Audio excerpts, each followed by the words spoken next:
Hi, I'm Ben, and I'm here to tell you a little bit about how we built Project Superhero. Superhero is built using Ruby on Rails.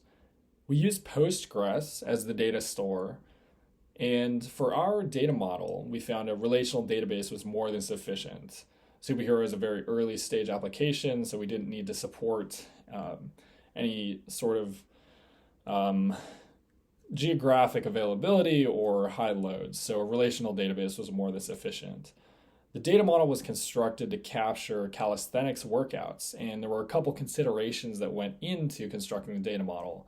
For example, when you think about a workout, you might think about executing a series of exercises. And for each one of those exercises, you're going to execute a number of repetitions. So our data model captures all of that, as well as providing a set of predefined exercises that users can choose from when creating their workout. That's the back end. The back end is the data store is consumed or updated by REST APIs, which are built into Rails. And the data model is consumed by the front end. For the front end, we chose to use HTML over the wire. For those not familiar, HTML over the wire is an alternative to some of the single page web application frameworks such as React or Vue.